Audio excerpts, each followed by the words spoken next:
옆에 계신 분들과 다음과 같이 축복함으로 권면하며 인사합니다. 영육이 강건하시기를 소망합니다. 영육이 강건하시기를 소망합니다. 영육이 강건하신 우리 모든 성도님들 되시기를 간절히 소원합니다. 이제 우리에게 주신 본문입니다. 함께 읽은 시편 9편 말씀에 기초하여서 시편 강의 9번째 시간으로 하나님의 공의로운 심판이라고 하는 주제로 함께 말씀의 은혜를 나누도록 하겠습니다. 오늘 설교를 하나의 글로 시작하려 합니다. 잘 들어보십시오. 가장 소중한 사람, 당신이 있다는 것은 행복입니다. 나의 빈자리가 당신으로 채워지기를 기도하는 것은 아름다움입니다. 다른 사람이 아닌 당신을 기다리는 것은 즐거움입니다. 라일락의 향기와 같은 당신의 향기를 찾는 것은 그리움입니다. 좋은 내용을 담고 있는 글입니다. 그런데 우리 성도님들, 내용만이 아니라 이 글 안에 담겨있는 법칙을 혹시 발견하셨는지요? 같이 한번 읽어볼까요? 다시 한번 띄워주시면 좋겠습니다. 한번 같이 읽으면서 법칙을 찾아보도록 하겠습니다. 가장 소중한 사람, 당신이 있다는 것은 행복입니다. 나의 빈자리가 당신으로 채워지기를 기도하는 것은 아름다움입니다. 다른 사람이 아닌 당신을 기다리는 것은 즐거움입니다. 라일락의 향기와 같은 당신의 향기를 찾는 것은 그리움입니다. 아멘 하신 분들이 계시는데요. 그만큼 우리의 마음을 감동시키는 글인 것 같습니다. 내용뿐만 아니라 하나의 법칙이 숨겨져 있다 말씀드렸는데 법칙을 발견하셨는지요? 무엇이죠? 네, 우리 성도님들 역시 실력이 좋으십니다. 제가 어떻게든 힌트를 드리려고 가장 소중한 사람, 나의 빈자리가 이렇게 읽기는 하였는데 이 문장들이 한글 가, 나, 다, 라의 순서에 따라서 문장을 시작하는 방식으로 내용을 기록하고 있다라고 하는 법칙을 우리가 발견하였습니다. 오늘 설교를 이 내용으로 시작한 이유가 있습니다. 사실 우리가 오늘 받은 본문인 시편 9편 말씀과 연결되는 시편 10편까지의 말씀은 이처럼 히브리어 알파벳 순서에 따라 기록한 참으로 구조상으로 아름다운 시라는 사실을 우리 성도님들께 말씀드리려고 했기 때문입니다. 이와 같은 형태를 답관체 시라고도 부르며 또 알파벳 시라고 이렇게 우리가 일컫기도 합니다. 사실 시편의 여러 곳에서 이와 같은 알파벳 시의 형태를 나타내는 시들이 등장을 합니다. 가장 대표적인 것이 바로 시편의 119편입니다. 119편 어떠한 특징을 가지고 있죠? 가장 긴 장이다. 그래서 한 청년이 저한테 질문했습니다. 목사님, 시편 강의 계속 가면 시편 119편은 도대체 어떻게 하실 겁니까? 176절까지 다 읽으실 겁니까? 아니면 어떻게 하실 겁니까? 라고 저에게 질문할 정도로 시편 119편은 176절이나 되는 성경에서 가장 긴 장이라고 하는 특징을 가지고 있습니다. 연결하여서 또 다른 특징은 무엇이냐? 이 시편 119편이 176절이나 되는 그 한 절 한 절의 구절 가운데 동일하게 하나님의 말씀에 대한 부분들을 강조하는 시가 바로 시편 119편입니다. 율법, 증거, 법도, 율례, 계명, 하나님의 말씀과 같은 이와 같은 표현들을 통하여서 동일한 주제인 하나님의 귀한 말씀에 대한 강조, 주제에 대해서 드러내고 있는 시가 바로 시편 119편입니다. 119편이 또 어떠한 특징을 갖고 있다 지금 제가 연결해서 설명드리려고 하는 것이죠. 바로 알파벳 시입니다. 히브리 알파벳이 22개입니다. 그래서 1절로부터 8절까지 첫 번째 알파벳인 알렙으로 시작되는 8개의 행으로 이루어진 것이 시편 119편의 모습입니다. 그래서 지금 찾아보셔도 되지만 시편 119편은 1절부터 8절이 끝나는 9절 앞에 동그라미가 쳐 있고요. 16절이 끝나는 17절 앞에 동그라미가 쳐 있습니다. 무슨 내용이죠? 알파벳 따라 단락이 나뉘어진다. 그래서 총 히브리 알파벳 22개가 각각의 알파벳이 8구절씩 이 시를 구성하고 있으니 22 곱하기 8 총 시편 119편은 몇 절이다? 176절로 이루어진 아름다운 구조를 지닌 알파벳 시가 바로 시편 119편이다라는 사실을 우리가 또 연결해서 생각해 볼 수 있습니다. 이와 같은 아름다운 구조를 지닌 시가 오늘 본문이 포함된 시편 9편과 연결되는 시편 10편의 말씀입니다. 동일하게 히브리 알파벳이 각 연의 첫 번째 문자로 표현된 알파벳 C의 형태이다라는 사실을 먼저 우리 성도님들께 말씀드립니다. 특별히 그 가운데 오늘 본문으로 우리가 살펴보고자 하는 시편 9편 말씀, 히브리 알파벳 첫 번째 글자인 알렙으로부터 시작하여서 11번째 글자인 카프까지 두 구절로, 그리고 어떤 구절은 세 구절과 한 구절로 나뉘어지는 그와 같은 모습으로 기록되어 있습니다. 네 번째 알파벳인 달렛만 빠져있는 11번째의 알파벳까지 사용되는 10개의 연으로 구성된 것이 바로 시편 9편 말씀이다라는 것입니다. 길게 설명드렸습니다. 오늘 본문의 말씀으로 들어가기 전에 이러한 구조를 통하여서 우리에게 주시는 다음의 마음가짐이 필요할 것입니다. 제가 계속되는 시편을 설교하면서 참 우리 성도님들에게 전달하기 어렵고 안타까운 내용인데요. 바로 이것입니다. 시편은 시로 쓰여 있다라는 것입니다. 히브리 원어로 기록된 그 본문의 내용과 형식에 담긴 그 아름다움을 제가 최선을 다하여서 우리 성도님들에게 전달하려고 하나 그 아름다움의 의미를 우리가 다 알지는 못할 수도 있습니다. 그러나 그와 같은 모습 가운데 우리가 하나님께서 주신 말씀을 어떠한 기대감 없이 무미건조하게 받아서는 안 된다라는 것이죠. 이것은 말씀을 받는 자에게 있어서 합당한 모습이 아닐 것입니다. 그러하기에 오늘도 우리에게 주시는 귀한 하나님의 말씀 앞에서 주신 하나님의 말씀을 나에게 주시는 살아 역사하시는 말씀으로 받아서 말씀을 통한 귀한 교훈을 나의 마음에 깊이 새기며 또 내 마음에 깊인 그 말씀대로 이번 한 주간 말씀대로 살아가겠다라고 하는 다짐과 결단에 살아있는 신앙의 모습으로 나아가시는 이 자리에 계신 저와 우리 사랑하는 모든 성도님들 되시기를 간절히 소망합니다. 아멘입니다. 우리 살아있는 하나님의 말씀, 오늘 우리에게 주신 시편 9편 말씀으로 들어가 첫 번째 연인 1절로 2절 말씀 우리 함께 읽어보고 말씀의 내용 살펴보도록 하겠습니다. 읽습니다. 내가 전심으로 여호와께 감사하오며 주의 모든 기이한 일들을 전하리이다. 내가 주를 기뻐하고 즐거워하며 지존하신 주의 이름을 찬송하리니. 아멘.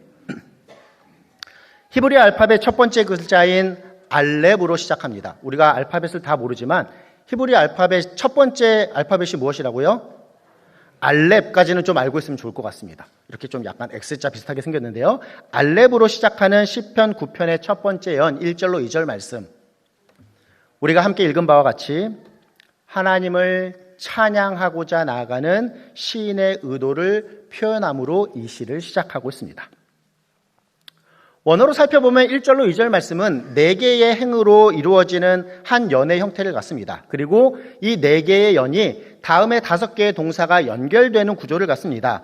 감사합니다, 전합니다, 기뻐합니다, 즐거워합니다, 찬송합니다라고 하는 5개의 동사가 연결되어 기록되는데 그 모든 동사의 주어가 1인칭입니다. 무엇을 의미할까요? 시인은 이 5개의 동사를 내가라고 하는 표현으로 나타내는 것입니다. 내용은 무엇일까요? 시인은 자기 스스로 하나님께서 하신 일을 크게 전하며 많은 사람들과 함께 기뻐하고 즐거워하며 하나님의 이름을 찬양함으로 나아간다라는 것입니다. 전형적인 하나님께서 나에게 베풀으신 그 은혜와 사랑에 감사하는 시의 형태를 갖는 것이 바로 시편 9편의 말씀임을 깨닫게 됩니다. 그렇습니다. 시편 9편의 저자인 시인 다윗은 이 시편 9편을 시작하면서 하나님을 향한 찬양, 그 하나님을 향한 귀한 고백과 간증을 담아 표현하고 있다라는 것이 시편 9편의 시작의 내용입니다. 사랑하는 성도 여러분, 이 내용을 우리에게 어떻게 적용해 볼 수 있을까요? 다윗이 지금 찬양하며 고백하며 전하고 있는 하나님, 그분은 동일하게 우리가 믿고 섬기는 하나님이십니다. 아멘입니다. 그렇다라고 한다면 시인 다윗이 지금 하나님을 향해서 나타내고 있는 감사함, 기뻐함, 즐거워함, 찬송함, 그 함께 고백하고자 하는 그와 같은 선포의 신앙의 모습이 과연 우리에게는 얼마나 고백되며 선포되고 있는지요. 시편 9편의 말씀을 다시 한번 볼까요? 1절에서 어떻게 시작합니까? 내가 전심으로 하나님께 여호와께 감사하오며 라고 고백합니다. 다윗은 하나님을 향한 마음을 전심이다 라고 표현하고 있습니다. 전심이라고 하는 이 표현에 다윗의 하나님을 향한 진실함과 간절함이 드러나 있고, 다윗의 이 전심이라고 하는 표현에 스스로 두 마음을 품는 것이 아니라 나는 전심 한 마음으로 하나님께 나아간다라고 하는 두 마음을 품은 자와는 그 분명한 차이를 분명하게 드러내는 그와 같은 모습으로 시편 9편의 말씀이 시작됩니다. 동일한 내용으로 한번 우리에게 적용해 볼까요? 사랑하는 성도 여러분, 나는 전심으로, 즉 진실함과 하나님을 향한 그 간절함으로 하나님을 향한 신앙의 모습으로 살아가며 이 시간도 예배드리고 있습니까? 혹시나 전심이 아닌 무엇인가 나뉘어진 모습으로, 겉모습으로는 이렇게 열심히 교회에 나와 예배드리고 있으나 마음은 하나님에게서 멀어져 세상의 모습을 생각하며 예배 후에 뭐 먹을까를 생각하는 그와 같은, 오늘 저녁에는 뭐 할까를 생각하는 그와 같은 모습으로 우리가 예배를 드리며 우리의 삶의 자리에서도 이처럼 하나님을 섬긴다 하면서도 세상의 것들을 동일하게 섬기는 세상의 사람들과 특별히 다를 바 없는 모습으로 살아가는 것이 혹여나 우리의 모습은 아니지요. 말씀의 거룩한 빛 앞에 우리 자신의 모습을 분명하게 비추어 보는 은혜가 저와 우리 성도님들에게 풍성하게 있으시기를 간절히 소원합니다. 말씀이 우리에게 선포되나 나에게 주시는 말씀으로 받아 다윗이 고백하는 이 귀한 신앙의 고백이 나의 고백, 나의 신앙, 나의 신앙에 기초한 삶의 모습으로 나아가시는 저와 우리 성도님들 되시기를 간절히 소원합니다. 이어지는 3절로 4절 말씀도 함께 읽어보며 내용을 살펴보겠습니다. 읽습니다. 내 원수들이 물러갈 때에 주 앞에서 넘어져 망함이니이다. 주께서 나의 의와 송사를 변호하셨으며 보좌에 앉으사 의롭게 심판하셨나이다. 아멘. 두 번째 연인 시편 9편의 3절로 4절 말씀, 히브리어 알파벳 두 번째인 베트로 시작합니다.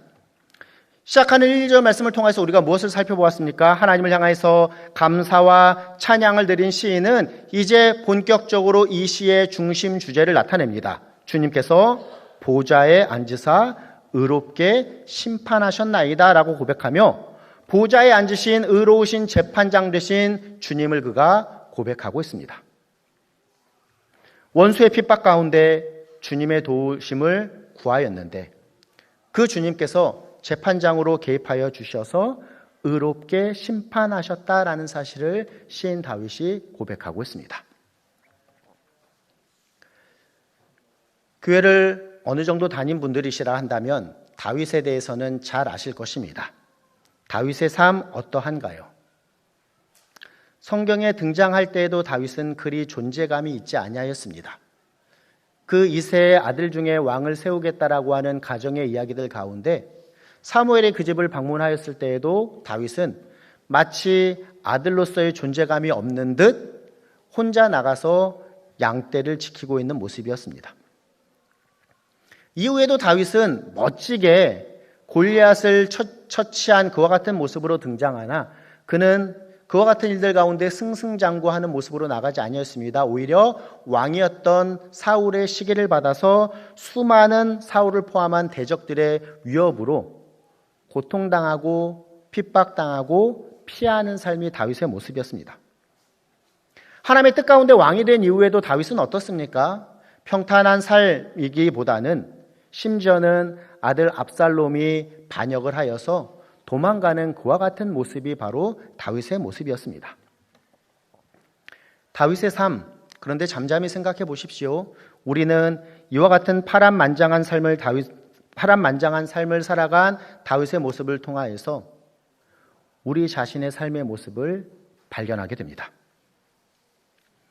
하나님의 은혜 가운데 멋지게 변화받은 인생이나 여전히 우리 앞에는 수많은 문제들이 쌓여 있고 우리를 대적하는 수많은 자들이 우리의 삶에 고통과 핍박을 주며 또 영적으로도 싸워가야 할 수많은 죄의 문제와 사단의 괴계가 가득한 세상을 우리 또한 살아가고 있다라는 것입니다. 그러면 어떻게 해야 될까요? 이와 같은 삶을 살아가고 있는 다윗이 이처럼 하나님께서 나의 재판장 되십니다라고 하는 귀한 고백을 올려드림과 같이 우리 또한 이와 같은 고백을 하나님께 올려드리는 자 되어야 할 것입니다. 시편 9편의 주제인 하나님께서 보좌에 앉으신 의로우신 재판장이 되십니다라고 하는 이 귀한 사실을 우리 또한 기억하며 고백하며 선포하는 삶을 살아가야 한다는 것이죠. 그럴 때에 다윗의 삶이 그와 같은 은혜가 있었던 것처럼 원수의 핍박 가운데 주님의 도우심을 구하였는데 하나님께서 재판장으로 개입하여 주셔서 하나님께서 선하게 인도하여 주셨다라고 하는 그 시인 다윗의 귀한 고백이 우리의 고백 또한 되는 것입니다. 이어지는 3절로 다음 연인 6절까지의 주인공은 바로 재판장 되시는 주님이십니다. 세 번째 연과 네 번째 연의 연결을 내어서 다윗은 6번에 걸쳐서 주님의 행하심을 직접적으로 언급하고 있습니다. 주님은 법적으로 시인의 의와 송사를 변호하시는 분이십니다. 보좌에 앉으셔서 의롭게 심판하시는 분이십니다. 또한 주님은 원수를 군사적으로 책망하시는 분, 멸하시는 분, 그 이름을 영원히 지우시는 분, 결국 기억할 수 없게 하시는 분이시다라고 시인 다윗은 주님의 행하심을 언급하는 것입니다. 지금까지의 내용을 정리해보면 다음과 같습니다. 다윗은 과거에 있었던 일, 즉 자신의 어떠한 경험과 자신의 기억에 대한 그와 같은 기초 가운데 더하여서 현재에 나타나는 자신에게 주어진 그 상황과 경험을 통하여서 체험한 하나님의 역사를 감사와 찬송으로 올려드렸습니다. 그리고 이에 기초하여서 더하여서 이제 시인 다윗은 미래의 구원에 대한 확신을 기대하며 원수와 이방 나라와 악인으로 표현된 이와 같은 자들을 의로우신 재판장이신 하나님께서 의롭게 심판하실 것임을, 결국 불의한 적들을 파멸시키는 그와 같은 삶을 살아가게 될 것임을 믿음으로 고백하고 있는 것입니다. 어렵게 설명드렸는데요, 다윗의 모습은 사실 이렇습니다. 다윗이 멋지게 성경에 등장한 골리앗과의 싸움에 있어서 다윗은 무엇이라고 고백합니까? 내가 이전에 사자와 곰에게 있어서도 양떼를 지킨 하나님의 보호하심과 인도하심을 경험하였다. 이제 내가 그 나를 보호하신 하나님의 그 경험과 지식과 은혜를 기초하면서 하나님의 군대를 모욕하는 너 골리앗과 싸움으로 나아간다라고 고백하는 것입니다. 이것이 믿음의 삶입니다. 하나님께서 나의 삶에 어떻게 역사하셨는지, 나의 삶에 어떻게 베풀으신지는 은혜를 기억하며 지금을 살아가고, 또 어찌 보면 막막한 세상 가운데서의 삶이 우리에게 큰 벽으로 주어질지 모르나 내 삶에 역사하신 하나님께서 분명 의로우신 재판장으로 나의 삶에 함께 하실 것을 믿음으로 나아가는 것이 우리 믿음의 삶, 신앙의 삶을 살아가는 그리스도인의 삶이라는 것입니다. 이러한 내용이 이어지는 오늘 본문의 네 번째 연 7절로 8절 히브리 알파벳 글자 5번째인 해로 시작하는 다음 네 번째 연에서 다음과 같이 기록합니다. 7절 8절도 함께 읽어보겠습니다. 여호와께서 영원히 앉으심이여 심판을 위하여 보좌를 준비하셨도다. 공의로 세계를 심판하심이여 정의로 만민에게 판결을 내리시리로다. 아멘. 세상은 죄와 악이 가득하고 그 죄와 악의 세력이 흥왕하는 것 같으나 하나님께서 무엇이라 분명하게 우리에게 약속하여 주십니다. 공의로 세계를 심판하시며 정의로 만민에게 판결을 내리실 것이다 라고 시인 다윗의 고백을 통해서 우리에게 교훈하시는 것입니다. 이제 히브리 알파벳 6번째 글자인 바브로 시작하는 본문의 5번째 연 9절로 10절 말씀입니다. 또 함께 읽어보겠습니다. 여호와는 압제를 당하는 자의 요새이시요 환난 때의 요새이시로다. 여호와여 주의 이름을 아는 자는 주를 의지하오리니 이는 주를 찾는 자들을 버리지 아니하심이니이다. 아멘. 시인 다윗은 이 부분에서 하나님의 모습을 재판장의 이미지에서 요새, 즉 피난처의 이미지로 바꾸어서 묘사함으로 기록합니다. 요새의 의미가 무엇입니까? 문자적으로는 사람이 접근하기 어려운, 그래서 전쟁 가운데 무엇인가 고지대에 위치한 성체나 산성, 즉 적들이 접근하기 어렵게 세워진 그와 같은 곳을 요새라고 부를 것입니다. 이스라엘 땅에 이와 같은 요새와 같은 분명한 지역이 있습니다. 사해 근처에 가면 마사다라고 불리는 곳이 있습니다. 혹시 가보신 성도님들 계시는지요? 죄송합니다. 저는 갔다 와서 설명을 드리기가 편한데 마사다라고 하는 곳이 있습니다. 유대 광야가 있고 그곳에 올라가면은 멀리 사해까지 보이는데 이 평평한 유대 광야에 400m로 높이 솟은 요새와 같은 그와 같은 곳이 있습니다. 그래서 이스라엘이 주 70년에 로마군에 의해서 멸망당할 때에도 예루살렘이 함락되고 돌 위에 돌이 하나도 남지 않는 것처럼 성벽이 다 무너졌을 때에도 마지막으로 항전을 한 곳이 바로 이 마사다입니다. 그리고 다윗도 이 마사다 요새를 알고 있었던 것이고 그곳에 갔던 것으로 보입니다. 본문의 내용으로 돌아와서 설명해 볼까요? 다윗은 재판장 되시는 하나님에 대해서 설명함과 동시에 그 하나님께서 지금 요새 피난처 또한 되신다라고 고백합니다. 재판장이시며 피난처가 되신다라고 하는 이 두 가지 비유적인 사실을 통하여서 다윗은 하나님의 성품을 설명함에 참으로 다음과 같이 아름답게 설명하고 있는 것입니다. 하나님께서는 재판장이십니다. 사악한 자들에게 있어서는 마치 무서운 재판관의 모습으로 역사하신다. 그래서 하나님께서 공의로 세계를 심판하시며 정직으로 만민에게 판결을 내리시는 재판장이심과 동시에 그분은 요새 피난처와 같은 분이셔서 그분께 피하는 자들에게는 쉼과 안식을 주시는 사랑의 하나님이시다라는 사실에 하나님의 성품을 분명하게 드러내고 있는 것입니다.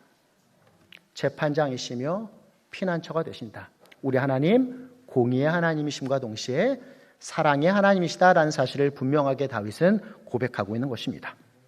재판장이 되심으로 사악한 자들의 이름은 영원히 지우시지만 하나님께서는 피난처가 되심으로 주의 이름을 아는 자, 주를 의지하는 자, 주를 찾는 자들은 결코 버리지 아니하신다라는 사실을 다윗은 고백함으로 우리에게 교훈하여 줍니다. 이제 이어지는 6번째 연 11절로 12절 말씀 히브리 알파벳 7번째 글자인 자인으로 시작하는 연을 우리 또 함께 읽어보도록 하겠습니다. 11절 12절입니다. 너희는 시온에 계신 여호와를 찬송하며 그의 행사를 백성 중에 선포할지어다. 피 흘림을 신문하시는 이가 그들을 기억하시며 가난한 자의 부르짖음을 잊지 아니하시도다. 아멘. 다윗은 시온에 계신, 그래서 온 세계를 통치하시는 하나님을 찬송하며 하나님의 역사하심을 선포하라라고 권고하고 있습니다. 피 흘림을 신문하시는 의로운 재판장 되시는 하나님 앞에 하나님의 의로운 통치하심을 찬양해야 할 것이며 또 가난한 자의 부르짖음을 잊지 아니하시는 피난처가 되시는 풍성하신 하나님의 사랑 또한 찬양하라라고 권면하고 있습니다. 이어지는 7년인 13절 14절 말씀을 보면 다윗은 이처럼 하나님을 찬양하라라고 하는 권고에 있어서 자신이 처한 상황에서 하나님을 향한 간구를 기록하고 있습니다. 13절의 시작 어떻습니까? 여호와여 내게 은혜를 베푸소서라고 기록합니다. 하나님 나에게 은혜를 베풀어 주시옵소서. 하나님 나에게 긍휼을 베풀어 주시옵소서. 하나님 나를 불쌍히 여겨 주시옵소서라고 하는 간구로 원수의 고통 가운데 있는 자신의 상황을 기도로 승화함으로 하나님께 나아가고 있는 것입니다. 그런데 이와 같은 다윗의 기도가 이 연에서 어떻게 마무리됩니까? 14절의 하반절 말씀을 보니 딸 시온의 문에서 주의 구원을 기뻐하리이다 라고 하는 고백으로 마무리됩니다. 하나님 나를 긍휼히 보아 주시옵소서. 하나님 나에게 은혜를 베풀어 주시옵소서라고 하는 이 고백이 하나님의 응답 가운데 어떻게 고백됩니까? 내가 시온의 문에서 주의 구원을 기뻐한다라고 하는 고백으로 마무리되는 내용을 살펴볼 수 있게 되는 것입니다. 이어지는 8년 15절로 16절 말씀 히브리 알파벳 9번째인 테트로 시작하는데요. 오늘 설교의 제목인 하나님의 공의로운 심판이라고 하는 주제 안에서 악인을 기다리고 있는 재앙의 주제에 대해서 기록하고 있습니다. 하나님께서는 재판장이 되십니다. 그래서 하나님께서 행하시는 재판의 결과로 사악한 자들에게 임할 파멸에 대하여서 다음과 같이 기록하고 있습니다. 15절을 볼까요? 이방 나라들은 자기가 판 웅덩이에 빠짐이요 자기가 숨긴 그물에 자기 발이 걸렸도다라고 시인은 고백합니다. 악인들의 그 악함이 오히려 악인 스스로 파멸시키는 덫이 되었다라는 사실을 다윗은 고백합니다. 16절에서도 다음과 같이 이야기합니다. 여호와께서 자기를 알게 하사 심판을 행하셨으며 악인은 자기가 손으로 행한 일에 스스로 얽혔도다라고 기록합니다. 이와 같은 다윗의 고백, 우리는 이미 시편 7편 지지난주에도 살펴보았습니다. 피고소인의 기도로 하나님께서 재판하시는 그 재판의 모습을 기록한 시편 7편의 말씀을 보니 14절로 16절이 다음과 같으니 제가 읽어보겠습니다. 악인이 죄악을 낳으며 재앙을 베어 거짓을 낳았도다. 그가 웅덩이를 파 만드며 재가 만든 함정에 빠졌도다. 그의 재앙은 자기 머리로 돌아가고 그의 포악은 자기 정수리에 내리리로다. 아멘. 우리가 살아감에 있어서 선인은 무엇인가 형통하지 못한 것 같고 죄와 악을 행하는 자들이 더 형통함의 모습으로 살아가는 것 같은 이 부조리한 세상 가운데 우리가 어떻게 이 세상을 이해할 수 있습니까? 어떻게 하나님의 역사하심을 기대할 수 있을까요? 오늘 본문이 우리에게 그 분명한 해답을 줍니다. 악인은 그 악함이 스스로를 파멸시키는 덫이 된다라는 것입니다. 세상의 방식으로는 물질로 흥한 자는 물질로 망하기 십상입니다. 힘과 권력으로 흥한 자는 힘과 권력으로 망하기 십상인 것이 세상의 모습입니다. 우리가 지나간 역사를 통해서는 이와 같은 내용들을 익히 잘 깨닫게 되는데 지금 살아가는 이와 같은 모습에 있어서는 우리가 시간과 공간의 한계 가운데 있기에 분명하게 깨닫기가 참 어렵지만 분명 역사가 주시는 더하여서 하나님의 말씀해 주시는 교훈은 악인은 스스로를 그 악함이 파멸시키는 덫이 된다라는 사실을 시인 다윗은 우리에게 교훈하여 줍니다. 이어지는 17절 말씀은 가장 짧은 연으로 히브리어 알파벳 10번째 단어인 요드로 시작하는데요. 악인들과 더욱더 구체적으로 하나님을 잊어버린 열방에 대하여서 다음과 같이 심판의 모습을 기록합니다. 악인들이 스올로 돌아가며 하나님을 잊어버린 모든 이방 나라들이 그리하리로다 라고 고백합니다. 이제 오늘 본문의 마지막 10번째 연 18절로 20절 말씀입니다. 히브리 알파벳 11번째인 카프로 시작하는 연인데요. 함께 읽어보도록 하겠습니다. 읽습니다. 궁핍한 자가 항상 잊어버림을 당하지 아니하며 가난한 자들이 영원히 실망하지 아니하리로다. 여호와여 일어나사 인생으로 승리를 얻지 못하게 하시며 이방 나라들이 주 앞에서 심판을 받게 하소서. 여호와여 그들을 두렵게 하시며 이방 나라들이 자기는 인생일 뿐인 줄 알게 하소서. 아멘. 18절에서 나타나는 궁핍한 자, 가난한 자라고 하는 표현은 그 앞에 단락에서 강조하고 있는 악인과 대조하는 표현입니다. 즉 하나님의 뜻대로 경건함으로 살아가는 자를 의미하는 것이 바로 궁핍한 자, 가난한 자입니다. 그러기에 궁핍한 자, 가난한 자라고 하는 표현은 무엇인가 재물이 없다라고 하는 의미보다는 세상의 방식대로는 고난을 당하는 자라고 하는 의미에 가깝습니다. 결국 세상의 방식대로 고난을 당하는 자이니 어떤 모습이 될까요? 하나님을 의지함으로 살아가는 자라는 것을 나타냅니다. 이와 같이 궁핍한 자, 가난한 자, 하나님을 의지함으로 살아가기에 그들의 결론은 어떻습니까? 잊어버림을 당하지 아니한다. 영원히 실망하지는 않게 될 것이다 라고 시인은 고백합니다. 앞단락에서는 무엇이라고 이야기합니까? 17절을 보니 하나님을 잊어버린 모든 이방의 나라들은 스올로 돌아가는데 이와 같은 궁핍한 자, 가난한 자, 즉 하나님을 의지하며 살아가는 경건한 자들은 하나님께서 잊지 않으신다라는 사실을 시인은 고백합니다. 마지막 부분에서 이제 시인 다윗은 오히려 경건한 자들과 대조되는 하나님의 원수를 인생의 모습으로 표현합니다. 19절에서 인생, 20절에서 인생이라고 표현된 이 단어는 히브리 단어로 에노시라고 하는 단어입니다. 인간의 연약함이나 덧없음을 나타내는, 더불어서 죽을 수밖에 없는 죽음 앞에 조금의 힘과 조금의 시간의 연장도 나타낼 수 없는 인간 존재의 본질적인 한계를 나타내는 표현이 바로 에노시 인생이라고 하는 표현입니다.